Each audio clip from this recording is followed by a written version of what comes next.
a nossa responsabilidade. A população do Brasil, o povo, a ordem. Assim sendo, declaro vaga a presidência da República. Pela emancipação econômica, pela justiça social e ao lado do povo, pelo progresso do Brasil.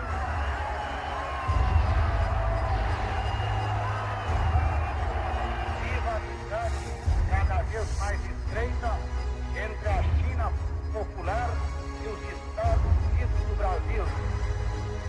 Com a segurança de que o remédio para os malefícios da extrema esquerda não será o nascimento de uma direita reacionária.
É praticamente impossível que alguém que não tenha vivido a Guerra Fria tenha condições de avaliar as condições pelas quais foram possíveis os acontecimentos do mês de março de 1964. Porque o cenário mundial era completamente diferente do cenário de hoje. O ambiente social era completamente diferente. As tensões sob as quais se vivia naquele período.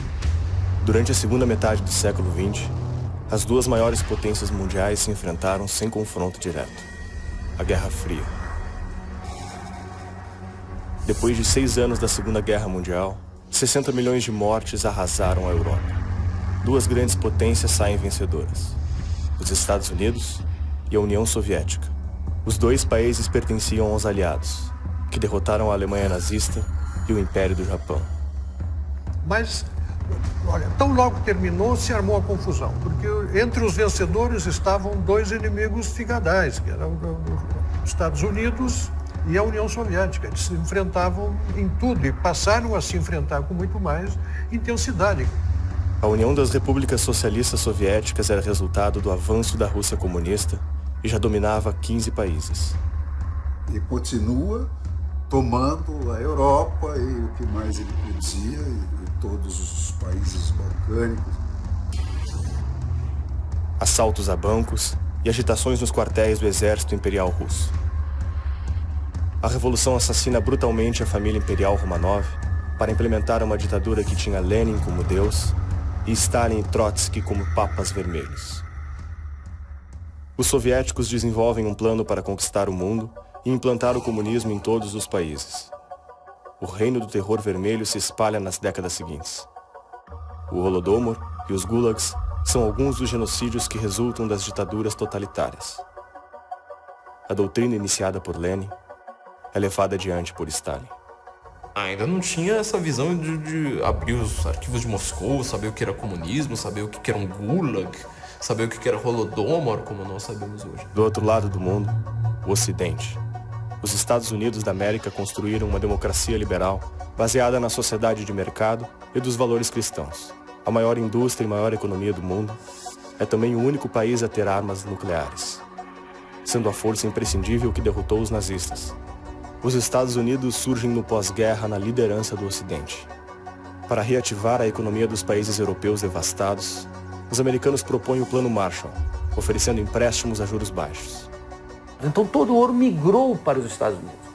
Fazia sentido que os Estados Unidos virassem, então, o centro, a referência mundial de reservas e de moeda. E foi isso que aconteceu. Com o término da Segunda Guerra Mundial se aproximando, Franklin Roosevelt, Winston Churchill e Joseph Stalin se reúnem na Conferência de Alta para discutir as fronteiras da Europa, depois da devastação nazista. Churchill deixa claro sua intenção de que eleições livres ocorram nos países do centro e do leste europeu, especialmente na Polônia i na Czechoslováquia. Po wojnie mało kto, albo nie było ich dużo, sobie zdawał sprawę z tego, że Sowieci nie przynieśli nam wolność, ale zniewolenie. I komuniści w tym pierwszym okresie powojennym cieszyli się wielkim zaufaniem społecznym, które nadużyli, wykorzystali do tego, żeby wprowadzić dyktaturę proletariatu, jak się to nazywało, ale chodzi o dyktaturę jednej partii politycznej i właściwie stłamszenie wszelkich praw obywatelskich. Apesar de assinar o pacto com Churchill e Roosevelt, Stalin tem outros planos que ficaram claros ao enviar tropas à Polônia para eliminar toda a oposição ao Partido Comunista, estabelecendo um governo pró-soviético. Invasões militares soviéticas aconteceram nesse período também na Bulgária, Tchecoslováquia, Romênia e Hungria, todos com ditadores que respondiam direto a Moscou. O primeiro objeto de preocupação dele era a Mother Russia, né? Era o crescimento orgânico da Rússia em direção das repúblicas próximas, vizinhas, né, fronteiriças, para espalhar ali o seu ideário comunista, porque ali ele podia exercer controle direto. Foi Winston Churchill o primeiro a falar da cortina de ferro, ao se referir à invasão e controle da União Soviética sobre os países do centro e leste europeu. O comunismo na Europa só existiu onde o exército vermelho pisou. Não há exemplo de país comunista que tivesse escolhido ser comunista. Foram obrigados a ser comunistas pela conquista do exército vermelho. A Alemanha aceita o empréstimo proposto pelos americanos para salvar a sua economia. Em resposta, os soviéticos bloqueiam todas as rotas terrestres que dão acesso a Berlim. Os americanos não aceitam a intervenção russa e continuam o abastecimento por vias aéreas. Enfurecidos, os soviéticos dividem o país em duas nações, criando a Alemanha Ocidental e a Alemanha Oriental. O maior símbolo dessa divisão ideológica é construído. O Muro de Berlim serve para impedir que os alemães fujam para o lado ocidental. A República Federal da Alemanha segue as políticas do Ocidente e adota o modelo capitalista de economia de mercado. Em contraste, a República Democrática Alemã cai nas mãos de um regime comunista fechado. Tudo está nas mãos do governo. Os países subjugados do leste europeu passam a operar como estados satélites. Não pertencem à União Soviética, mas obedecem às ordens de Stalin. O Partido Comunista da União Soviética comandava os partidos comunistas dos outros países. Isso não tenho dúvida. E os partidos comunistas desses países controlavam seu aparato de repressão. Qualquer revolta ou protesto contra Moscou era brutalmente reprimida pelo Exército Vermelho.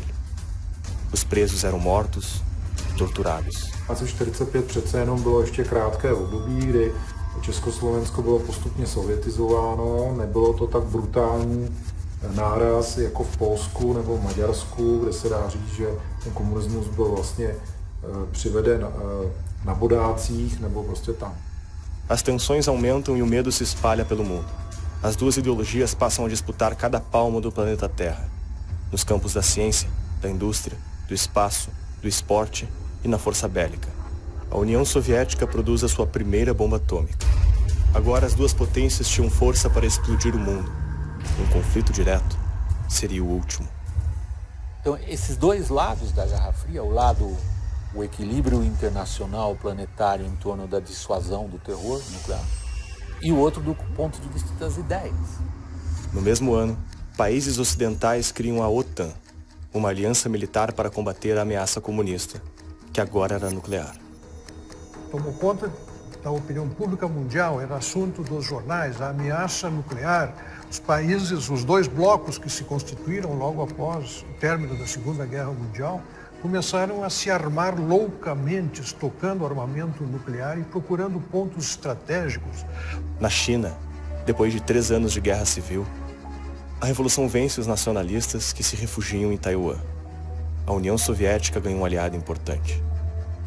Mal ele falou, eu vou tomar o poder, eu vou aplicar os princípios marxistas ao campo. A Coreia do Norte, armada pela União Soviética e pela China, ataca a Coreia do Sul, que se salva ao receber ajuda de uma coalizão liderada pelos Estados Unidos. Depois de 3 anos de conflito, um cessar-fogo interrompe a guerra, mas deixa mais um país dividido em 2.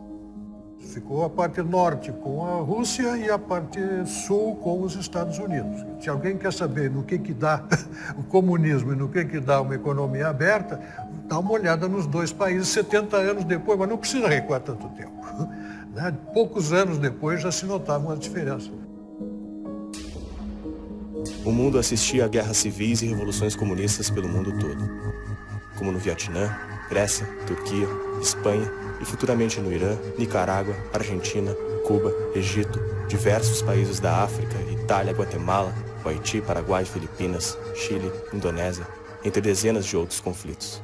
Para mostrar que se a guerra é dita fria, ela tinha uma temperatura altíssima em alguns lugares do planeta. Na verdade, era guerra by proxy, como falam os americanos, né? Era o tempo inteiro guerra by proxy.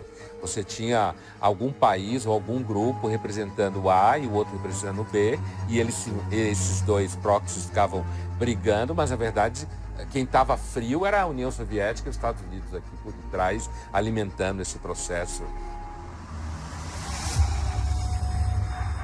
A União Soviética organiza sua própria aliança militar, o Pacto de Varsóvia. A corrida armamentista aumenta e a União Soviética instala mísseis apontados para toda a Europa. As nações europeias fazem o mesmo. Se organizaram. As forças militares do lado democrático do Ocidente se organizaram na OTAN e as forças militares do lado comunista se organizaram no Pacto de Varsóvia. Os Estados Unidos protegem as Américas do comunismo, até que Fidel e sua guerrilha tomam o poder em Cuba e declaram aliança com a União Soviética. É o primeiro país do continente americano a cair nas mãos de Moscou, e seria a base de treinamento para a sua expansão a toda a América Latina. A Revolução Cubana, a chegada de Fidel Castro ao poder, aguçou as preocupações de todo o Ocidente e de toda a América livre, não comunista, em relação ao risco que representava. E começou a exportar a Revolução para outros países da América Latina. Soldados, navios e mísseis soviéticos são enviados a Cuba e apontados em direção aos Estados Unidos. A Marinha Americana se posiciona e as 2 potências estão a um passo de estourar um conflito direto. A única coisa que impede a Terceira Guerra Mundial é o medo da bomba atômica.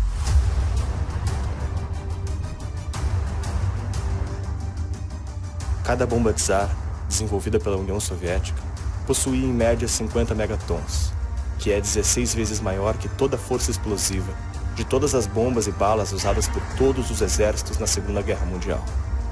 Após intensas negociações, os mísseis são retirados, mas o conflito está longe de terminar. A Revolução contra o Ocidente contava com forças ocultas que operavam nas sombras. Era a era dos serviços secretos. Lenin afirmava que a única moral que os comunistas reconhecem é aquela que serve aos próprios interesses. Essa visão permitiu que a União Soviética fizesse da mentira a sua política pública número 1. A mentira ganhou forma na propaganda e na tática da desinformação. A desinformação é uma mentira, não contada pelo mentiroso, mas por outra fonte, uma fonte legítima, em que a vítima da mentira confia. Essa tática não apenas dificulta o discernimento da realidade, mas também faz com que a mentira tenha uma vida própria, até que, repetida muitas vezes, torna-se parte da história. Se durante a Guerra do Vietnã, um jornal da União Soviética veiculasse uma matéria dizendo que os americanos cometeram atrocidades contra o povo vietnamita, o Ocidente poderia reconhecer isso como uma mentira, ou propaganda anti-americana em função da Guerra Fria. Já se um soldado americano contar a mesma história para um jornal do seu país, a credibilidade é muito maior. Desde o final da Segunda Guerra Mundial, a desinformação soviética é a arma secreta mais efetiva na sua batalha contra a sociedade ocidental. Depois da morte de Stalin em 1953, os líderes soviéticos optam pela fusão de várias polícias em uma só. O Serviço Secreto de Espionagem, a Contra-Espionagem e a Polícia Secreta se uniu na organização que ficou conhecida pela sigla KGB. A KGB tinha a carta branca do governo para ser a própria lei, obtendo as informações que quisessem pelos meios que fossem necessários.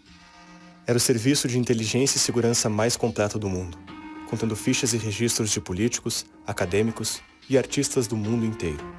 Elas tinham um domínio total sobre as biografias, as vidas, as atividades e evidentemente, as posições políticas e ideológicas de cada um dos integrantes dessa grande estrutura. Estes agentes também se dedicavam a influenciar a política, divulgando material pró-comunista, incitando a formação de guerrilhas, protestos e revoluções. Těch 60. let ve všech státech, bych řekl, toho sovětského bloku postupně začaly převažovat metody kontroly té společnosti, které už nebyly spojené jednoznačně s násilím, byť to násilí stále hrálo důležitou roli, ale zásadní byla spíše kontrola společnosti, vytváření rozsáhlého agenturního systému, sítě, který vlastně vytvářel tok informací o společnosti. Nas décadas seguintes, em quase todas as eleições dos 4 cantos do mundo, a União Soviética e a inteligência americana estariam envolvidos com partidos opostos. Choćby w przypadku wojny domowej w Hiszpanii, gdzie przez 3 lata karty rozdawały sowieckie służby specjalne po stronie republikańskiej. O sucessor de Stalin, Nikita Khrushchev, usa a KGB como frente de batalha na Guerra Fria. Khrushchev se torna um forte militante anti-americano. Em uma reunião da ONU, afirmou que ele iria enterrar os Estados Unidos. Na luta por influência global, os países de terceiro mundo também viraram alvo de operações dos serviços secretos soviéticos. O final da Segunda Guerra leva a uma mudança da estrutura geopolítica, dando origem a novos estados nacionais por todo o globo. O mapa mundi passa a ser o campo de batalha, onde americanos e soviéticos medem forças e buscam influência sobre o resto do mundo. E dentre os países do Ocidente, aqueles mais vulneráveis, politicamente mais vulneráveis, com instituições mais fracas.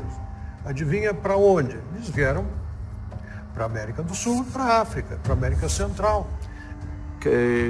Wszystkie tak zwane satelickie państwa bloku wschodniego i wszystkie ich służby wywiadowcze pełniły rolę służebną wobec centrali moskiewskiej. A República Socialista da Tchecoslováquia tinha STB, a Romênia tinha Securitate, a Alemanha Oriental tinha Stasi, certo? O Cuba tinha o DGI, Direção General de Inteligência. Se existiam agentes soviéticos infiltrados até na CIA e no FBI, no coração do inimigo, o resto do mundo não era um desafio maior. Havia propaganda soviética, desinformação e medidas ativas por todo o globo.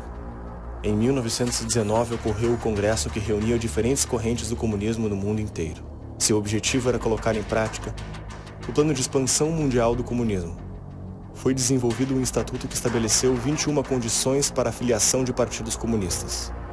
Nos anos seguintes, começaram a brotar pelo mundo diversos partidos que seguiam à risca essas condições, que incluíam o dever revolucionário de fazer propaganda legal e ilegal para promover agitação, o dever de levar a ideologia para dentro dos sindicatos e cooperativas para conduzir as massas operárias à revolução, financiar sem reservas todas as repúblicas soviéticas em sua luta contra os conservadores e acatar de forma obrigatória todas as decisões da Internacional Comunista.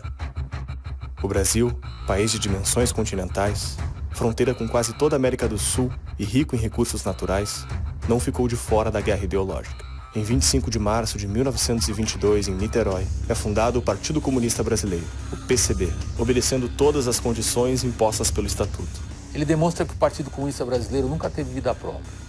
Ele sempre foi uma seção da Internacional.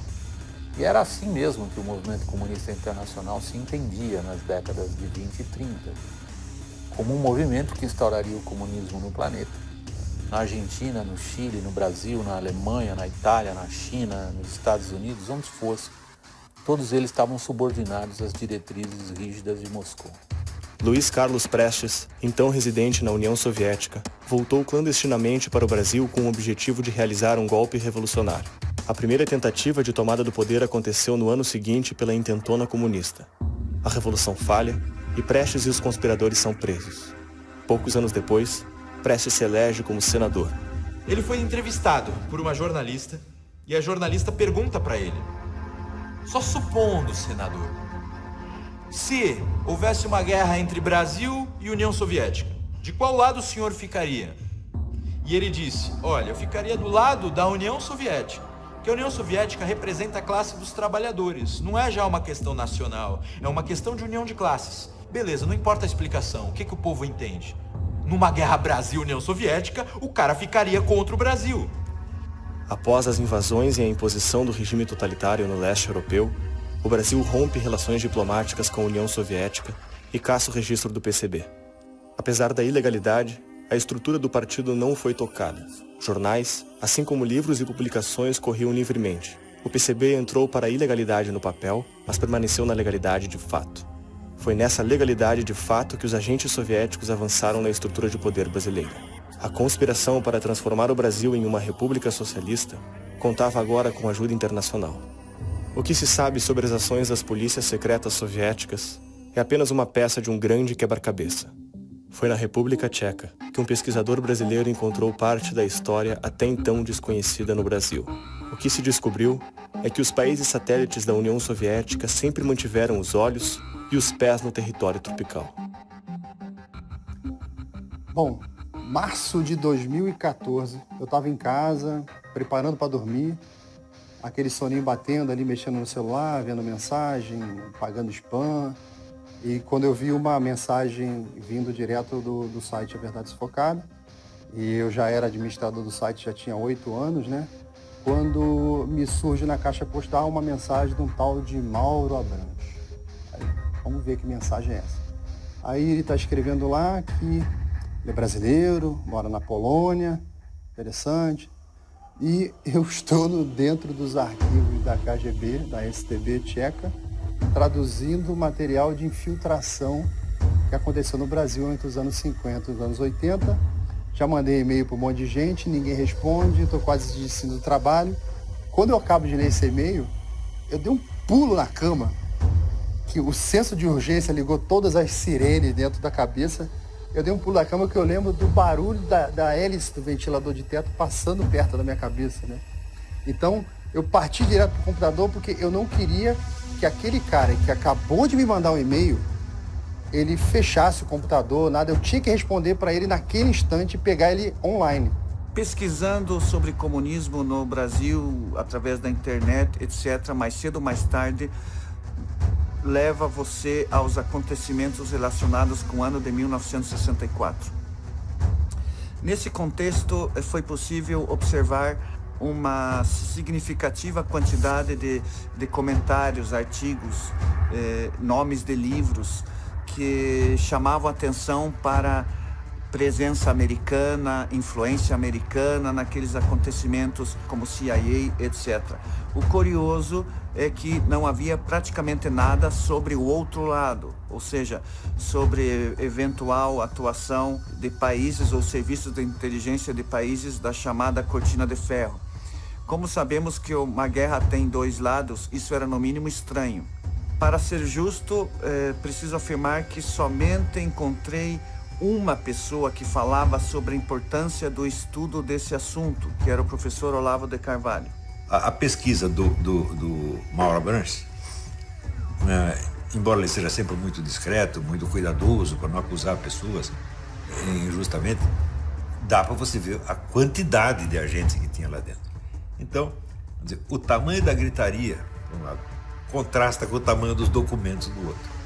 Quando percebi a imensidão da informação relacionada com brasileiros que aí havia, o plano de escrever algum artigo sobre o assunto pequeno comentário, já não era possível de ser realizado, era necessário buscar a ajuda de alguém i foi assim que recebi o contato do Sr. Vladimir Petrilak.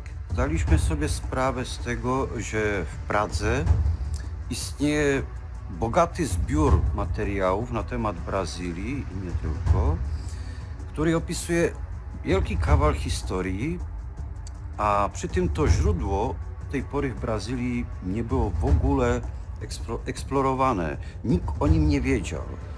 Do 1989 roku ściśle tajne, teraz od 2006-2007 roku można je badać, ale nikt tego nie robił. I chodzi o okres lat od 1952 do początku 1971 roku, a potem jeszcze o końcówkę lat 80., czyli kawał historii XX wieku. O trabalho de pesquisa, então, foca nos arquivos do Instituto para o Estudo dos Regimes Totalitários de Praga, certo? Esse é a instituição que guarda os documentos de um antigo serviço secreto do bloco komunista. Jsem Světlana Ptáčníková, ředitelka Archivu bezpečnostních složek.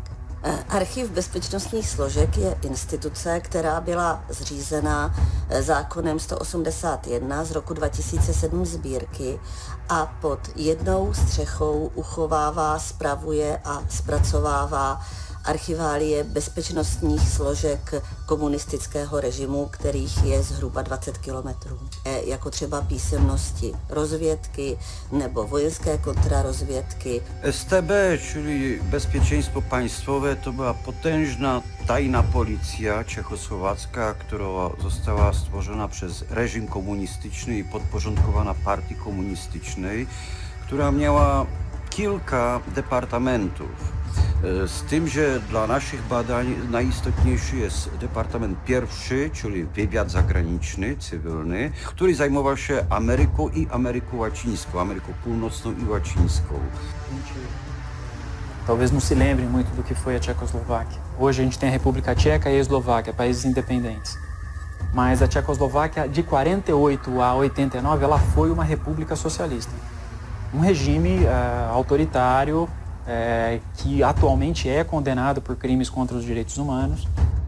Tak tady trval komunistický režim více než 40 let, během kterých se tady odehrálo obrovské množství zločinů, byl znárodněn vlastně už částečně už dokonce před rokem 1948 majetek většině lidí, docházelo tady k obrovským sociálním experimentům, které přinášely obrovské oběti. Ta státní bezpečnost po sobě zanechala obrovskou dokumentaci, ve kterých se můžeme dočíst po osudech skutečně milionů lidí. São esses funcionários da inteligência que foram enviados para o Brasil, que escreveram esses relatórios. Em seus relatórios, em seus documentos, na troca de correspondência com a central em Praga, né? Nós estamos apenas fazendo o trabalho de descrever o que há nesses documentos. E segundo esses documentos, sim, a STB atuou no Brasil, realizou, por exemplo, operações de influência, política de influência, reuniu informações, recrutou cidadãos brasileiros para a colaboração. Encontramos várias pastas de objetos de interesse relacionadas com o Brasil. Aqui eu posso citar Governo e Parlamento, Ministério de Relações Exteriores, instituições científicas, Petrobras, Clube Militar, Forças Armadas, partidos políticos, ligas camponesas i muitos outros. Przede wszystkim, żeby ta służba mogła w jakiś sposób funkcjonować w danym kraju, musiała sobie zorganizować jakąś bazę, czyli oni to nazywali według sowieckiego wzoru rezydentura. Rezydentury zazwyczaj powstawały przy ambasadzie lub przy biurze linii lotniczych lub przy przedstawicielstwach handlowych, ale najczęściej w ramach ambasady. Z tym, że na ambasadzie o istnieniu takiej specjalnej komórki szpiegowskiej, wywiadowczej wiedział tylko ambasador i nikt poza nim. To było tajne, to było ukrywane. Więc wywiadowcy, zawodowi wywiadowcy, szpiedzy z Czechosłowacji przechodzili krótkie szkolenie dyplomatyczne, by mogli udawać dyplomatów, ale tak naprawdę ich główną działalnością była praca szpiegowska. Zaczęło tworzyć jakąś siatkę swoich informatorów, ci, którzy współpracowali z rezydenturą, najpierw w Rio de Janeiro, a potem w Brazylii, tak ci byli bardzo pożyteczni i cenni, ponieważ mieli inne, różne, ciekawe, interesujące znajomości z innymi Brazylijczykami z różnych sfer, znów życia politycznego, biznesowego, dziennikarskiego itd. I oni pomagali wyłapywać interesujących, możliwych przyszłych współpracowników, na których się potem wywiadowcy mogli skupić. Więc eles tinham trabalho muito sistemático de recrutamento dos colaboradores e dos agentes. Você tinha colaboradores secretos, você tinha colaboradores ideológicos, tinha uma outra classificação que eles davam para as pessoas, que de colaboradores inconscientes, chamados de figurantes. Encontramos informações que permitem afirmar, segundo esses documentos, que não somente a STB estava presente atuando no Brasil, mas também serviços de outros países do bloco socialista ou comunista. Afirmações que confirmam a presença, por exemplo, de serviço de inteligência da Polônia comunista, da Alemanha Oriental, da China, de Cuba, inclusive da União Soviética, a própria KGB. Nós pesquisamos os documentos da STB, o Serviço de Inteligência da República Socialista Tchecoslováquia. Nós não sabemos o que eventualmente esses outros serviços de inteligência de outros países socialistas fizeram no Brasil. Então, podemos tratar esse nosso trabalho provavelmente como somente uma parte de atuação de serviços komunistów no Brasil, inclusive antes do ano de 64. I dlatego Mauro wymyślił, a Renor zrealizował, że można się, a jeszcze trzeba powiedzieć tak, że za nami nie stoi żadna instytucja naukowa, żadna instytucja państwowa, że jesteśmy prywatnymi osobami, które się zajęły po prostu tematem, którego nikt dotąd nie badał.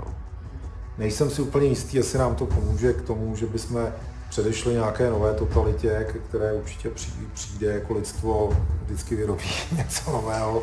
Jo? Ale myslím si, že přece jenom může to studium těch dokumentů pomoci předat zkušenosti o tom, jakým způsobem ten systém fungoval.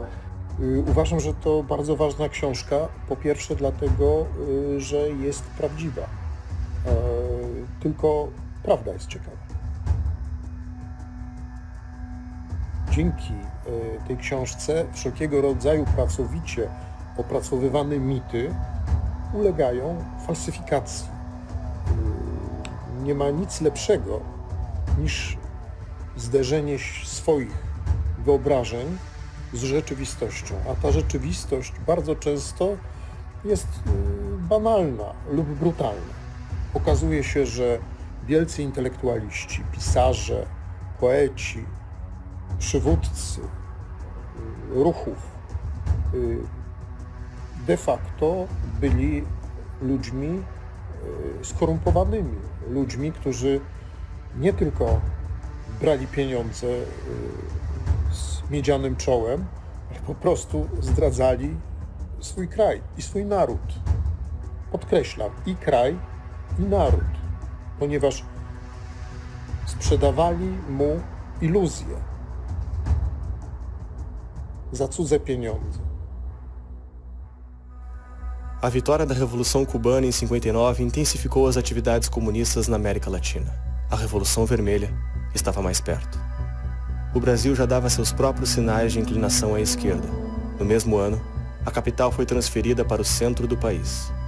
Você tem dentro desse ambiente ideológico muito polarizado no mundo e no Brasil, em 55 a eleição do Juscelino Kubitschek, que agrega muitos dos filhos do varguismo e da esquerda, vai levar inclusive à construção de Brasília entregue ao Oscar Niemeyer e um projeto muito esquerdista de poder, de tirar a política, por exemplo, do Rio de Janeiro, de tirar de perto da população, e você encomenda um projeto urbanístico de esquerdistas, de stalinistas, para fazer uma capital totalmente de concreto, sem esquinas, com grandes avenidas, com palácios, onde os políticos podem viver numa redoma, numa ilha, distanciados da população, porque eles são esses iluminados que têm uma visão inacessível à população. A população não vai entender.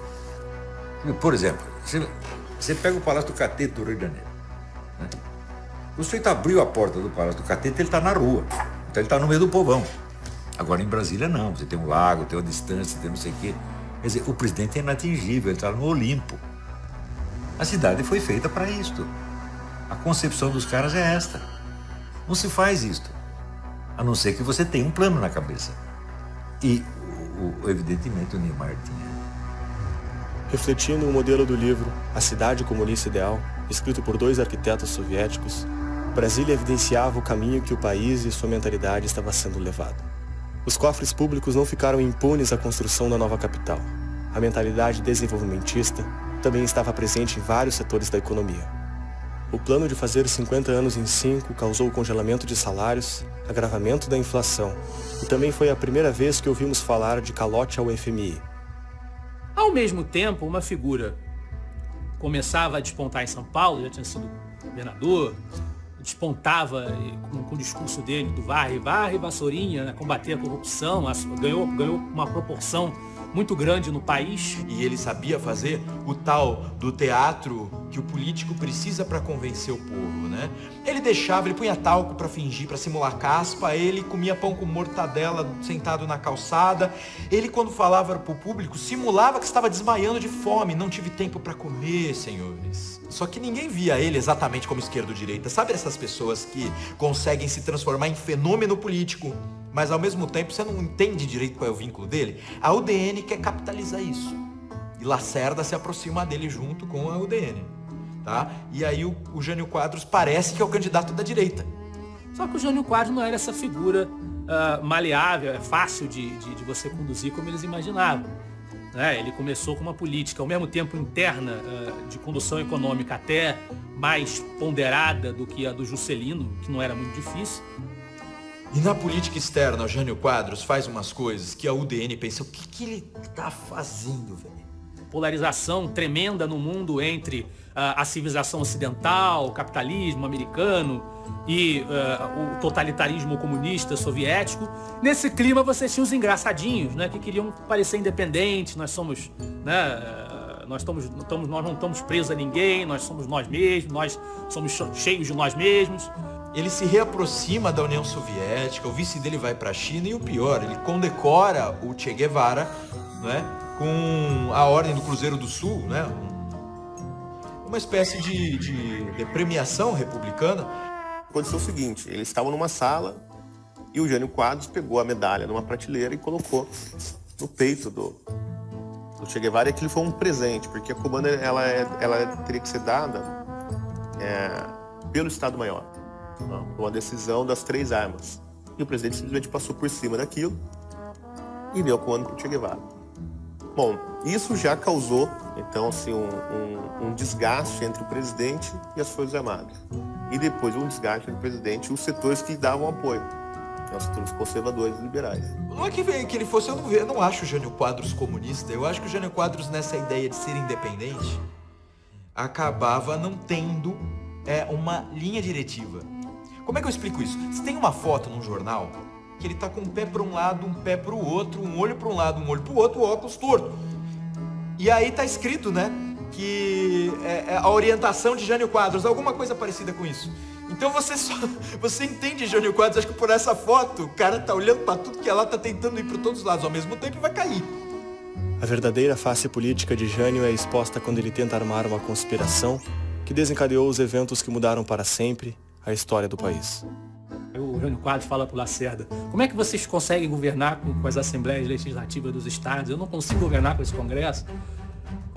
Tentando introduzir com o Lacerda e cooptar o Lacerda para apoiar um fechamento do congresso, alguma coisa do tipo, um golpe de estado dessa natureza. O Carlos Lacerda, ele volta ao presidente, ao ministro, e faz uma espécie de chantagem. Fala, ou você renuncia, ou eu vou à imprensa e denuncio tudo. O Jânio Quadros pagou para ver, e o Carlos Lacerda chegou na tribuna da imprensa, escreveu um texto gigante, que era praticamente a edição inteira do jornal, contando tudo o que aconteceu, assim, a reunião, o diálogo que se travou. E denunciou na televisão, olha, O presidente está perdendo o juízo, ele tem que parar com isso, largar essa ideia louca dele. O Jânio Quadros vai lá e renuncia à presidência. Ele percebe que está isolado e provavelmente ele quis ser um Charles de Gaulle. Ele quis renunciar para o povo ir às ruas pedir volta a Jânio. Ele renunciou e ele achou que o Congresso não aceitaria sua renúncia por medida de estabilidade. O Congresso aceita sua renúncia no dia seguinte e ninguém vai às ruas. Jânio então perde o cargo. Aquilo foi o prenúncio do que seria 64, porque as pessoas começaram a sentir que o sistema político, o voto, não ia resolver nada, não ia levar a nada. Então ali começa a decair a credibilidade naquela tentativa de construção democrática que o Brasil vivia entre os anos 40, 50, 60. Com a renúncia de Jânio, quem assumiu foi seu vice, João Goulart, ministro do Trabalho de Vargas, deputado federal e vice de JK. Jango era um varguista de carreira. Apesar de não ser ligado ao pensamento marxista, João Goulart tinha ligações com outras ditaduras populistas latino-americanas. Só que quem estuda o período sabe que o Comintern, o poder comunista soviético, tinha uma orientação para os comunistas apoiarem. Quando eles estavam fragilizados, quando eles não tinham condições de assumir o poder por uma revolta armada, eles tinham orientação para apoiar os governos nacional-populistas. Por isso que houve apoio comunista à eleição do Juscelino. E, obviamente, começou a haver um interesse comunista no governo do João Goulart. E os ministros militares começaram com o papo de que havia razões de segurança nacional para evitar que o João Goulart assumisse a presidência, que ele seria um risco à segurança nacional. Quando Jânio Quadros renunciou, João Goulart estava na China comunista de Mao Tse-tung, estreitando o relacionamento entre os dois países. Com o impasse da renúncia no Congresso, Jango fez uma série de escalas antes de voltar ao Brasil. Sua última parada era em Montevidéu, onde encontrou-se com Tancredo Neves, o líder do governo no Congresso. E Tancredo diz para ele o seguinte: escuta, tá difícil lá no Brasil, muita resistência, mas a gente achou uma medida para salvar a Constituição. Na verdade, a gente pode deixar a Constituição um pouquinho de lado, é para salvar o Brasil. Tá, que conversa é essa, né? O Tancredo diz o seguinte: a gente pode fazer um parlamentarismo. Então assim, você é o presidente, mas quem governa é um ministro, primeiro-ministro, tá? Alguém colocado nessa posição pelo Congresso, momentaneamente, tudo. Pode ser, porque se você voltar como presidente, vão te perseguir, é melhor você ficar no exílio. E ele diz, pode ser. Agora eu abro um parênteses. O que estava acontecendo no Brasil nesse momento? No Rio Grande do Sul, o cunhado do Jango, chamado Leonel Brizola, estava armando toda uma espécie de revolução contra os grupos que queriam impedir a posse do Jango. Eu assisti, eu vi a agitação, eu vi o povo sendo armado, eu vi trincheira montada na frente do palácio com sacos de areia, eu vi as metralhadoras em cima do Palácio Piratini para defender. E aquilo pretendia ser um foco de resistência, né, para permitir a posse do vice-presidente da República, que estava vindo para o Brasil. Ele era realmente um orador de boa qualidade, mas empolgado com as teses de esquerda, e as sustentava e afirmava, e o Brasil não as queria, e a maioria do Congresso não as queria. Né? Então, finalmente, infelizmente, no final do processo todo, acabou prevalecendo a razão, né? O presidente aceitou a adoção do parlamentarismo e ele passou, durante 3 meses, ele governou, inclusive nomeou, três primeiros ministros tiveram que ser substituídos porque não se afinavam. Eles representavam uma opinião majoritária que não era a opinião do presidente. Então, nenhum primeiro-ministro servia ao presidente da República. E aquilo ali logo redunda num plebiscito e o presidencialismo volta, o João Goulart recupera os seus poderes. Então ele se torna o presidente da República. Aí sim, com vários poderes na mão. E nesse período da década de 60, o Luiz Carlos Prestes estava com uma reaproximação com a União Soviética, ele mesmo estava já em contato com o Nikita Khrushchev. E nesses documentos ele conta como estava sendo feito o trabalho para que o comunismo assumisse o poder no Brasil. Era o objetivo declarado e expresso. Guerra Fria. E isto se acelerou a partir da chegada ao poder do Jango. Então a reaproximação com a União Soviética, essa aproximação com a China, eram indicativos de que a esquerda estava se reinventando. E essa reinvenção não tinha nada a ver com democracia. E começa uma política econômica intervencionista, também com seu caráter desenvolvimentista, emissionista, inflacionária. O João Goulart não consegue lidar com o problema que já vinha do Juscelino, como eu falei, né? O Jango levou isso a uma potência ainda maior, numa situação de Brasil ainda política mais complicada, mas continuou inflacionando. E chegamos à inflação de 100% ao ano, numa situação insustentável também, não só política. E as greves começaram. Quando você tem uma crise econômica, é o cenário perfeito para começar as greves, o barulho dos sindicalistas, do CGT. Até grupos militares sindicalizados. Nós tínhamos, então, uma possibilidade de república sindicalista, que é uma pré-revolução. O pessoal começa a ficar com medo dessa república sindicalista. E alguns fatos muito especiais acontecem. Ele favorece greves, ele estimula grupos a fazer greves. Greves para pressionar o Congresso. Agora me diz uma coisa, se você é um presidente que promove greves, paralisações nacionais, você, presidente da República, promove paralisações nacionais para pressionar o Congresso, isso é democrático?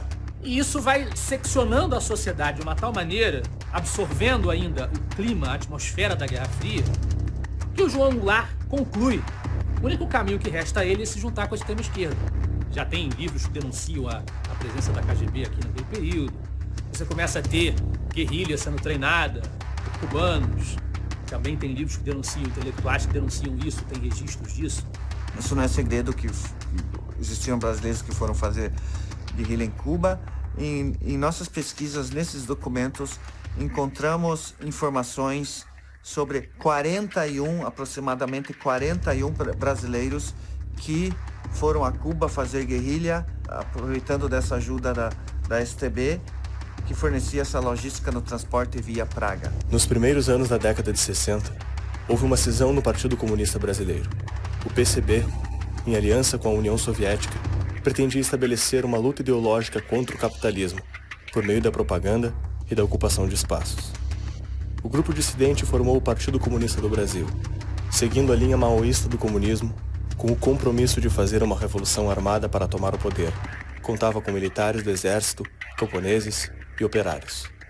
No Nordeste, Francisco Julião, então deputado federal, transformou as ligas camponesas em guerrilhas armadas com treinamento cubano, sob o lema Reforma Agrária na Lei ou na Marra. Em 1962, já se sabia da existência de pelo menos 8 campos de treinamento das ligas camponesas. Essa era a semente que mais tarde seria o MST. Os serviços secretos aproveitam o clima revolucionário i intensyfikaron suas atividades. W tym czasie na rozkaz albo prośbę KGB STB na przykład rozpracowywała ligi rolnicze Francisco Julião i spodziewano się, że może dojść do wojny domowej w Brazylii. I na ten wypadek zorganizowano operację, której celem było w razie dojścia do tej wojny doprowadzenia do pewnego skanalizowania w lewicowym kierunku rezultatu tej wojny domowej. I w tym celu na przykład nawiązano kontakt z Leonem Brizolą, ale Czesi mu jej nie dostarczyli. W tym celu nawiązano kontakt poprzez znów brazylijskiego współpracownika z jednym z generałów armii brazylijskiej z południa. I rozkręcono jeszcze kilka kontaktów z różnymi politykami lokalnymi. Właśnie, żeby stworzyć różne takie bazy, takie ośrodki, za których pomocą można by było sterować tą wojną. Uma outra grande operação importante, segundo os documentos da STB, foi a Operação Druzhba, em português, Amizade. O resultado dessa operação foram eventos que davam apoio à Revolução de Fidel Castro.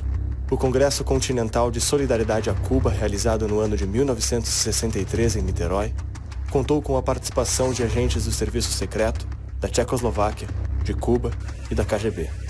A presença soviética, sobretudo através da Tchecoslováquia, é um negócio intensíssimo. Não é isso?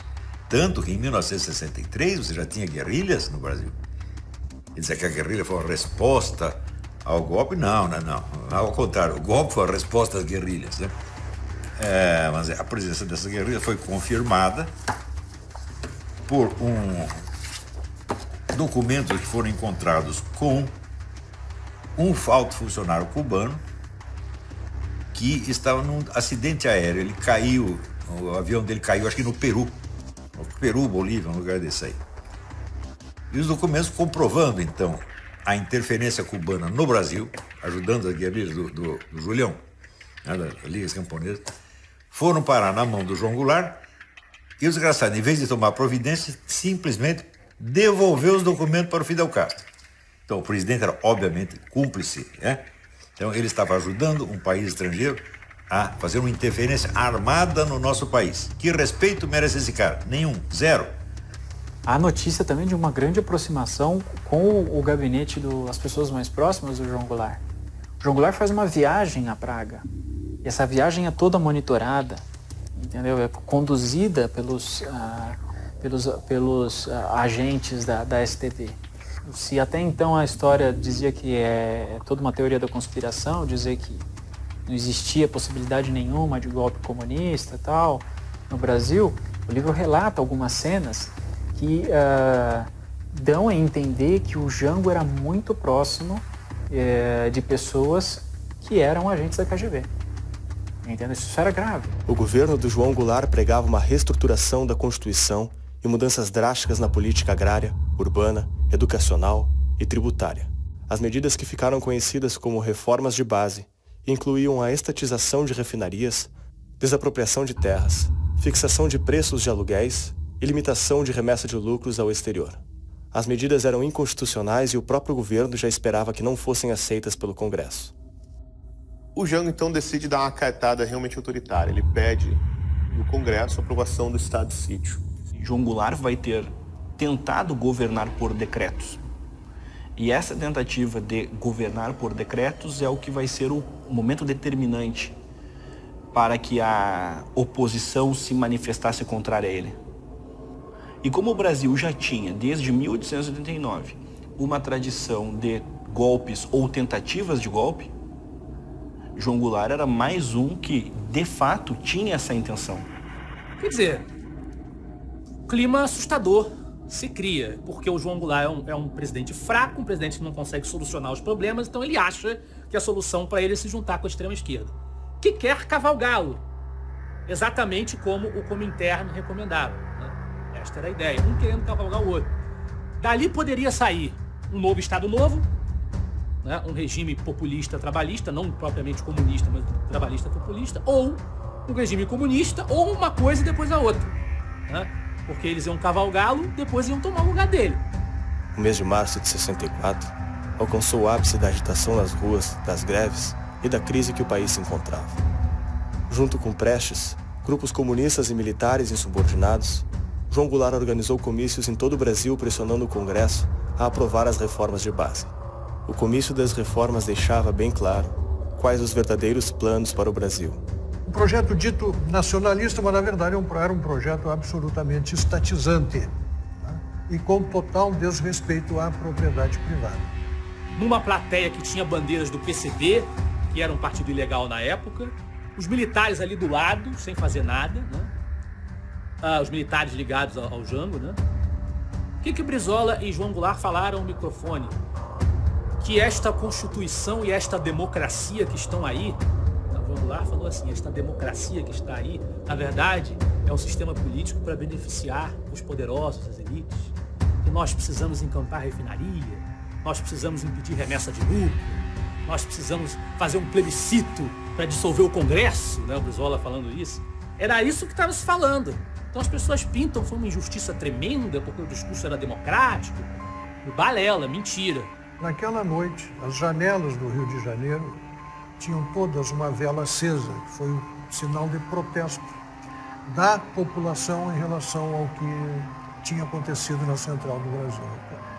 Era a nação brasileira comunicando que não gostou do que estava acontecendo. Ao redor de todo o globo, diversos países davam eco a essas manifestações e diziam não ao comunismo. O Brasil também fez parte desse movimento. Os brasileiros assistiam à radicalização intensa que acontecia no país. Preocupados com a democracia e a soberania nacional, o povo decidiu sair às ruas na maior manifestação pública da história do Brasil. A primeira Marcha da Família com Deus pela Liberdade reuniu 500 mil pessoas em São Paulo no dia 19 de março. O nome da marcha e seus cartazes deixaram claro o seu adversário, o risco comunista. As manifestações espalharam-se por todo o Brasil. Ela é gigantescamente maior do que a coluna Prestes. Ela teve 1,5 milhão de pessoas numa época que o Brasil tinha menos de 1/3 da população atual. Quer dizer, você imagina hoje uma marcha com 4, 5 milhões de pessoas. Ela foi gigantesca, foi um negócio assim para falar, olha, nós não queremos comunista. Comunista tá fora. Django, pelo amor de Deus, ninguém quer esse cara. Tem fotografias de jornais de Santos das pessoas dizendo, né, Santos contra Cuba, não é? Santos contra o comunismo. Sério, é esse tipo de cartaz. O Brasil, a cor da bandeira é verde e amarela, isso não é novo. E eles se reuniram, a Rádio Jornal do Brasil, a Rádio Tupi e a Rádio Globo. E aí vieram as estações do interior, aderiram a este programa diário, defendendo a democracia e alertando para o golpe que as esquerdas planejavam com o apoio do presidente João Goulart. O Brasil inteiro estava a favor de 64. Toda a imprensa, a igreja, todo mundo. E o Brasil sofria uma de suas piores crises. Greves sobre greves, ameaça de guerra civil, caos quase incontrolável, deterioração econômica e financeira, indisciplina invadindo os quartéis, inflação galopante, forçando para o alto, praticamente a cada semana, os preços de tudo. Foram momentos terríveis. O mundo num de seus melhores períodos de prosperidade. E o Brasil, uma triste presença entre as exceções. Apontado como devedor difícil, de chapéu na mão, mendigando apoio. Falava-se em matar, em fuzilar, em destruir. A união de pelegos e comunistas afiava suas armas. E tudo indicava que nos próximos dias, ou nas próximas horas, brasileiros se lançariam contra brasileiros. No norte, no nordeste, no sul, nas cidades, no campo, em toda parte. Foi no último instante, quase no momento derradeiro. E quando o país estava à beira da guerra civil, quase em pleno caos, alguma coisa aconteceu.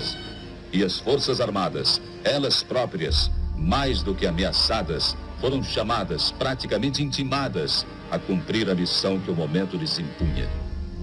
Restabelecendo a ordem e livrando o país dos trapos vermelhos que ameaçavam sufocá-lo.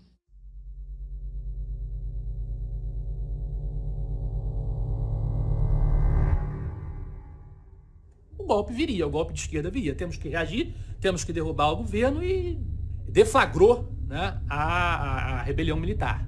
As tropas de Minas Gerais saíram, foram em direção à presidência para derrubar o governo. Começou um clima de tensão no país inteiro. Na Guanabara, Castelo Branco liga para o Lacerda. Castelo Branco era um militar legalista até pouco tempo antes da situação se degringolar. Ele percebeu que não ia ter outra saída, ele liga para o Lacerda e fala, olha, você é um homem importante para o país, você é o líder civil mais importante do país, você precisa sair daí porque você corre perigo. Pode haver uma invasão, o Almirante Aragão, havia um boato de que o Almirante Aragão iria invadir o Palácio Guanabara, você precisa sair daí agora. Nós cuidamos da sua vida, protegemos a sua vida. O Lacerda diz, se o brigadeiro Eduardo Gomes estivesse aqui, ele faria isso? Não faria, então eu vou ficar e vou defender o meu palácio, meu governo e meu estado. O Lacerda vai, se arma, aí tem aquele famoso discurso no rádio, Almirante Aragão, assassino, covarde, monstruoso, venha que eu te mato com o meu revólver. A sua hora chegou. Vós, enquanto é tempo, garante a impunidade. Bandido, matador e mandante inocentes soldados para matar outros soldados, para esconder sua desonradez. Então o Jango, que estava nesse momento no Rio de Janeiro, né, quando as forças comandadas aí pelo general Olímpio Mourão Filho vão se aproximando do Rio, ele vai para Brasília, depois ele vai para Porto Alegre. Em Porto Alegre ele tem um encontro com o Brizola, e o Brizola teria convidado para fazer uma tentativa de enfrentamento, né? Ele já tinha faz tempo, como eu já tinha dito, o Terceiro Exército junto com ele, e ele ficou com medo, né? Na verdade, ele tinha a minoria do exército, ia ter realmente um derramamento de sangue e possivelmente o dele. Ia ser uma guerra civil, provavelmente, creio eu, ele ia perder, mas seria um derramamento de sangue lamentável na história brasileira. Então, assim, a sociedade estava toda pronta para o pior, né? E os militares tinham a percepção disso, né? De que assim, o país estava assim, a um passo de entrar numa guerra civil. Então é nesse momento que os militares entram. Que a Revolução de 64 foi feita para deter a nossa caminhada para Havana e para Caracas. Atenção! O senhor presidente da República deixou a sede do governo. Deixou a nação acéfala.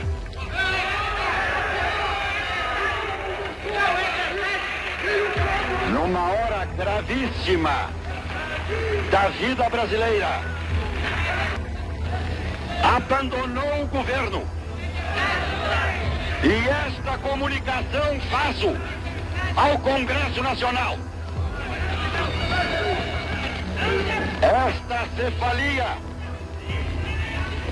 Esta cefalia configura a necessidade do Congresso Nacional como poder civil imediatamente tomar a atitude que lhe cabe nos termos da Constituição brasileira.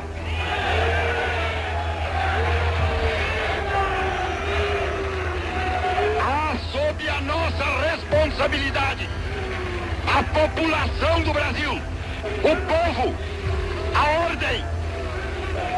Assim sendo, declaro vaga a presidência da República.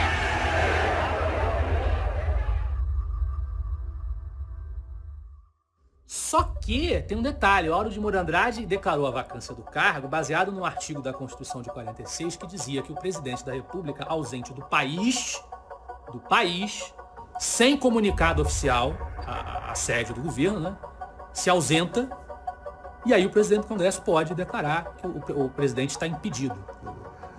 O chefe da Casa Civil mandou uma carta para o Congresso dizendo que o presidente estava em Porto Alegre, estava no exercício das suas funções, foi lida e não foi acolhida a comunicação de que o país ainda tinha um presidente da República em território nacional.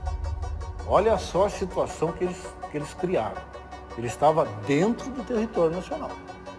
Estava em viagem, mas estava dentro do território nacional. Viajou do Rio para Brasília e do Brasil para Porto Alegre. Durante o voo de Brasília para Porto Alegre, ele foi exonerado do cargo. Então, do ponto de vista técnico, houve um golpe parlamentar ali dentro daquela sessão, que a Constituição não pregava aquilo. Foi a solução que as forças políticas encontraram naquele momento para equacionar o problema. É muito fácil a gente julgar as coisas do ponto de vista de hoje, mas tecnicamente houve um golpe no 1º de abril, quando o Auro de Moura Andrade decreta a vacância do cargo.